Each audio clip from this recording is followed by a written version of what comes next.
Now, of course, when people get to know you, they'll judge you by more than just how you appear, but physical, outside, inside. Here's what's good advice. Make sure the outside is an excellent reflection of the inside. Interesting phrase written. It says, God looks on the inside, people look on the outside. So you got to take care of both. The inside for God and the outside for people. What's the old phrase? You never have a second chance to make a first impression. So the outside appearance is also valuable as well as the inside figure of vitality. Somebody says, well, people shouldn't judge you by your appearance. Let me give you a clue. They do. Take care of both. Here's another one. I had to work on being late. For the people that are always late, what do they care? They're not there when you get there. Doesn't matter, but if you truly want to make progress, not alienate, right, in the marketplace, here's what's acceptable to everybody. Being on time. Only 5% of people have goals, so the key starting point with regard to clarity is to know where it is you're going and what it is you want to be and what it is you want to have and what it is you want to do. The second key with regard to clarity is decisiveness. Be decisive. I've never met a successful person who is indecisive. And I've never met a failure who is decisive. Be decisive. Develop the characteristic and quality of decisiveness. We know that the reason why we are indecisive is because we're afraid of making a mistake. But the terrible thing is that the way that we think becomes a habit, and the habit of indecisiveness can condemn us to failure. We can be talented and intelligent and ambitious, but if we cannot make the hard decisions in our life, and if we cannot make decisions readily, then what happens is we always have to work for people who do make decisions readily. Now here's what's important. A proper menu for the mind to make sure that it's got a wide range of nourishment, because the mind needs the full education.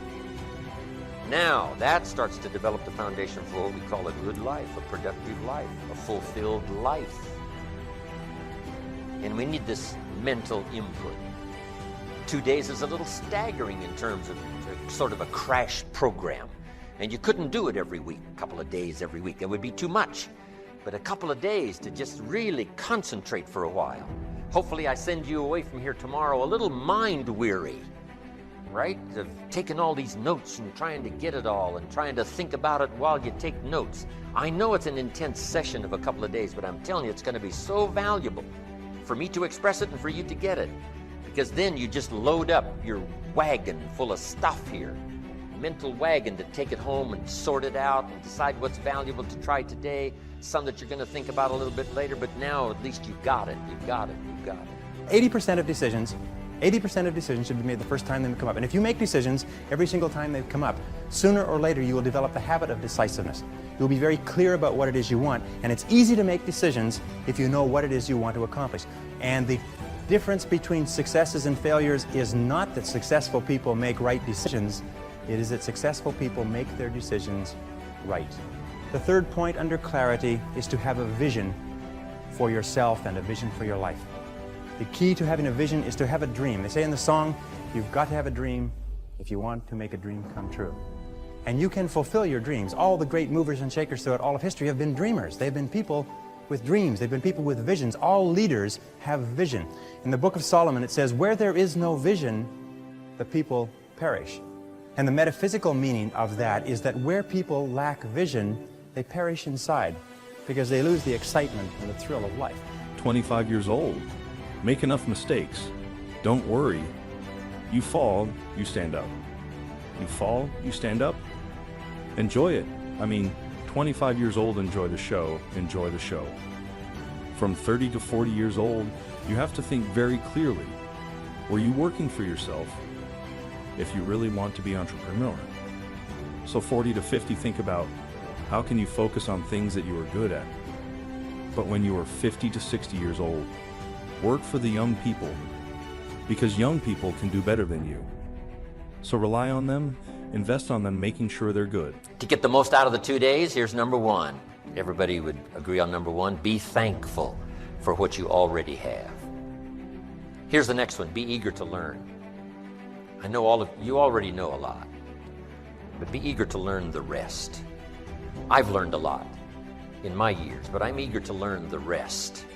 Now I'm trying to capsulize my learning. I'm trying to accelerate my learning. right? Because I don't have a couple hundred years left.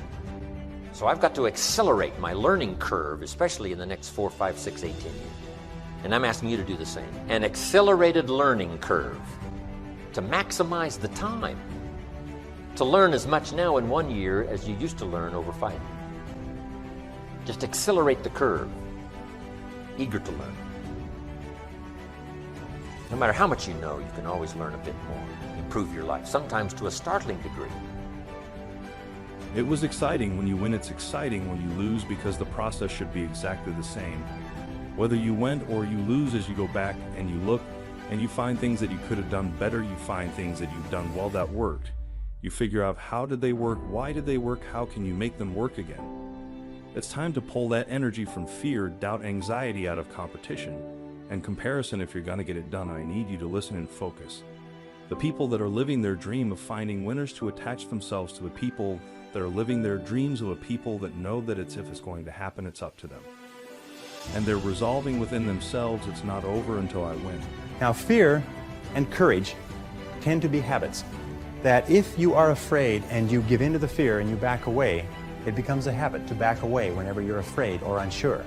If you're afraid and you force yourself to confront the fear, it becomes a habit to confront the fear whenever you find something that you're afraid of. And you'll find that most fears disappear when you confront them.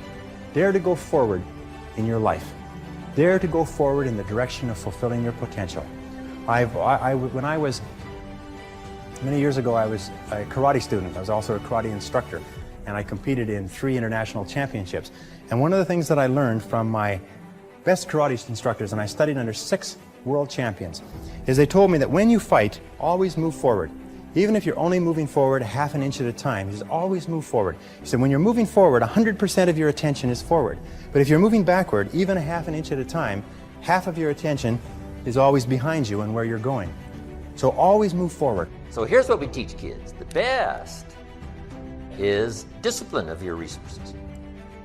So here's what we teach kids. Do what you have to as quick as you can so you can do what you want to as long as you can.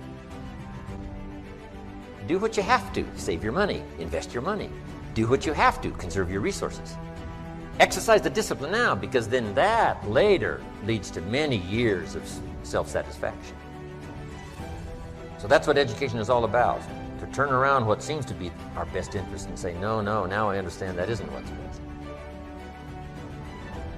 You got a toothache. You got a cavity in your tooth. What seems to be best is just to neglect and say, oh, well. But here's what's the problem with the cavity. It doesn't get better. So you got to go take care of it. And the dentist says what? You can take care of it now, it only costs this much. Later, it costs this much. So you can pay me now or pay me later. You say, hey, in my own best interest, what? Better to pay up front. Discipline is better up front.